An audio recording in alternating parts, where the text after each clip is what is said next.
Hey guys, so I'm in the Trailblazer. I'm have to keep the phone lower because the sun is in its face, so you can't see anything unless I do keep it lower. So a few updates on this thing. The windshield wipers stopped working, like not completely, but anything but high they freeze up. And supposedly that is a module that is $200 new. I don't know if it's one module per side or if it's one module that controls both, but it makes it so in anything but high they'll work for like a few seconds and then they just freeze up. And windshield washer windshield washers still work, but the wipers don't run when it's in that frozen status. It doesn't they won't work when you spray the washer fluid, but high still works fine. I found out my rear defroster, only the top half of it works, and there's also like one in between that doesn't work. There's like two lines that work, and then one that doesn't, then two more that do, and then the rest don't. One speaker works, the one down here by my leg. And then this does not have the capability to play MP3s. This is a 2006, so this cannot play MP3s. There's also no auxiliary port for this, so I have to stick to CDs. Luckily, it has a CD port. A CD slot. And it works. So, because the last video, I wasn't sure if that worked yet. And then I also found out that the rear seat does have cup holders. If you go back here, there's the vents right here, and then the AC, the vents, the controls right here. Beneath it, there's these two little things right here, and they pop out, and there's your cup holders. This one works fine. It's nice and springy. This one stays where you put it, so it's all crappy. So that's where your cup holders are for the rear. And I had issues with the four-wheel drive. Right now it does not work. So my transfer case, which is this setting right here, this messes with the transfer case, still puts you in four-wheel drive and stuff. The transfer case, I'm 99% sure works fine. It's the front axle disconnect or the fork at the end of that is broken.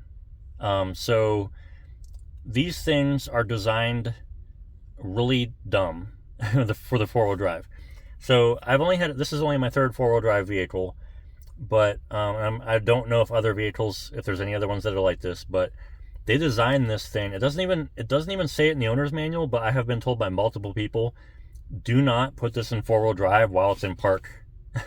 That supposedly breaks the fork at the end of the front axle disconnect. So I might have broken that because I did that before I knew about that problem, or that you shouldn't do that. But in the owner's manual, it literally says the best way to engage this thing in four-wheel drive is while moving. It doesn't say anything about like don't do it while stopped. It just says the best way to do it is while moving. So that makes sense in a way, but at the same time it doesn't, because if you come out of your house and you're like, oh crap, we have a foot of snow and I have to go to work, you're going to put it in four-wheel drive while you're sitting there. Yes, you could put it in neutral, because usually you're supposed to put it in neutral, especially for 4 low, you cannot do it unless it's in neutral. But the problem is that so normally, like I said, you put it in neutral. Any other vehicle, you put it in neutral and you put it in 4 low, and it shifts. This, in the owner's manual, says the best way to do it is while in neutral, rolling forward 2 to 3 miles per hour, but no more than 3 is the best way to shift it into 4 low. I have never heard of that before. I've always heard that it should be in neutral and you should be stopped. And this thing, for some reason, I don't know why, like if you need 4 low, which is usually because you're stuck, you're not going to be rolling 2 to 3 miles an hour. So I have no idea why they designed it to be the best way to do, like the best way to engage it. It's so dumb.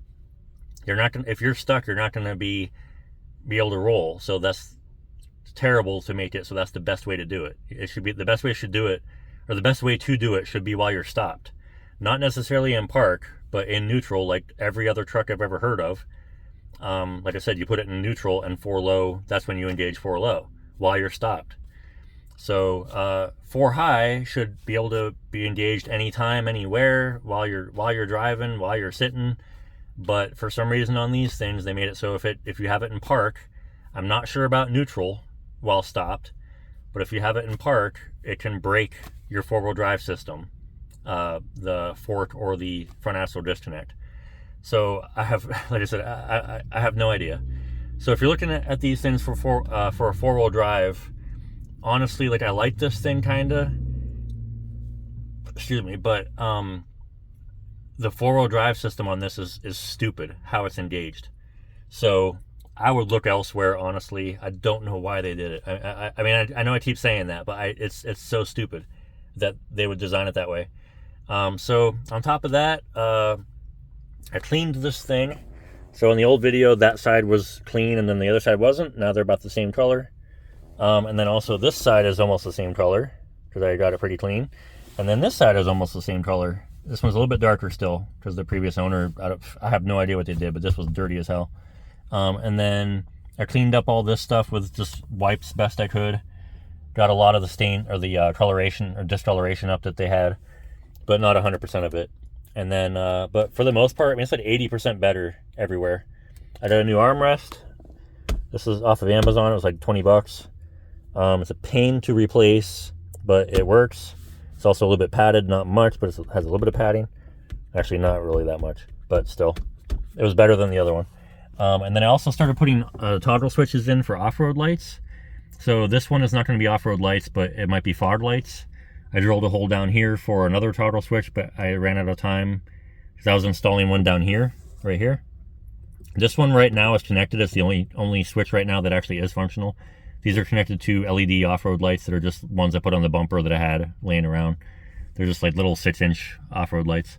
This one is going to be either fog lights or I have a set of fog lights going in, and I have green grill glow going in, which is technically in, but it's not connected yet. And then I have a set of LED strips that go white. They light up white and they also light up amber. They're supposed to be kind of like switchbacks where you can use them for turn signals and stuff. And I might actually hook them up to toggle switches where one is white and there's going to be one for white and one for yellow. And I might try to use them as like accent lighting, but like somewhat functional for fog. I don't know how bright they get. I touched them to the battery without the car running, and they're somewhat bright, but while it's running, they should be a little bit brighter because the off-road lights are brighter while it's running. So I don't know how that's going to work out, but and then the grill glow I had on my 14 Ram, I had red ones. These are the exact same things, but they're green. I actually bought the red and green at the same time, and I just installed the red. So I had the green ones for this. So I don't know which switch it's going to be on. Technically, for fog lights, legally, the switch is supposed to be near it's supposed to be visible from the driver's seat. So technically, this one can't be used for fog lights, I don't think. But this one here can be, and this one here would be able to. And then I haven't figured out, I need 2 more toggle switches. This here, I cannot put something there. Like I can, but you have to really mess with a circuit board, and I don't want to do that because it's the circuit board for all the lights. And this was an empty spot, but beneath it there is stuff there, and I can't drill into it without breaking the circuit board. If I take this piece off and then take off the back of that, the circuit board is connected with tape. It's like that electrical circuit board tape that you see in like printers and stuff. And I don't know how to mess with that stuff, so I don't want to mess with it. So the only other options I was thinking was like up here, but I don't really know if I can because I think there's something there. The other option is up here, but that might be too high. I don't really want it there. And then the other options are in here or even possibly down in the console. And maybe even here. But I got to figure things out. I probably won't be doing that till the weather gets warmer. And I don't have to spend any money, luckily, because I already spent the money on that stuff. So I shouldn't have to buy anything else, wiring or connectors or anything like that. So that won't dip into getting the 4-wheel drive and the wipers fixed on this thing. I'm still driving the Monte Carlo too. That thing's on its last legs. It's on life support. It keeps on having all sorts of weird things going on with it. So I don't know how long nothing's going to last. It has a gas leak now. So I don't know how long it's going to last, but it's still driving. But once I get rid of that thing, hopefully, I'm hoping for a deer to run out in front of it because I have full coverage on it, and insurance hopefully would give me like at least $1,000 for it. Hopefully 2 or 3. I mean, on the very high side, they would give me like 2 or 3 grand. But if I scrap it, I'm only gonna get like a couple hundred, like maybe $400 out of it. So I'm hoping for a deer in that thing. I hit a bird with this thing this morning. I mean, it didn't do any damage, but yeah, with the Monte Carlo, I'm really hoping for a deer before I have to scrap it, and we'll see what happens with that. But I've been hoping for that for 2 years, and then nothing's happened. So, and then if I get to $2 or $3 grand, I can get this thing fixed, like completely fixed up. But even with $1 grand, maybe. But I don't know. So anyway, if you like this video, please like it and subscribe, and leave a comment or question down below. I learned a lot more about these things than I knew in the first video. So I'm still not an expert on it, but I know quite a bit more. I found out a bunch of stuff.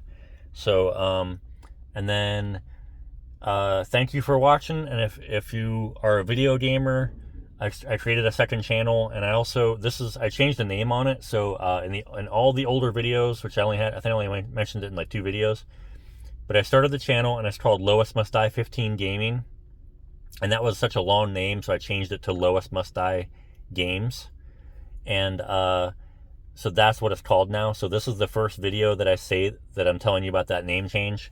So I'm gonna put a link in the description, and so if you want to check out that one, either click on the link or search for it. It's been up for about 3 months now. I have about 100 videos. I am really trying to upload 1 video every 2 days, but right now I am uploading every day, and that might actually continue on for quite a while. I have to see what's going on, but at the moment it's 1 every day. But I am basically trying to guarantee once every 2 days. So, but it's all new games, old games. I'm trying to do a big mix of everything, so I have a bunch of old systems too. So if you're a video gamer, please check out that one, and I would really appreciate a like and subscribe on that. And comment on any video you want, or questions, whatever. I want to hear the feedback, so just let me know. All right, thank you for watching.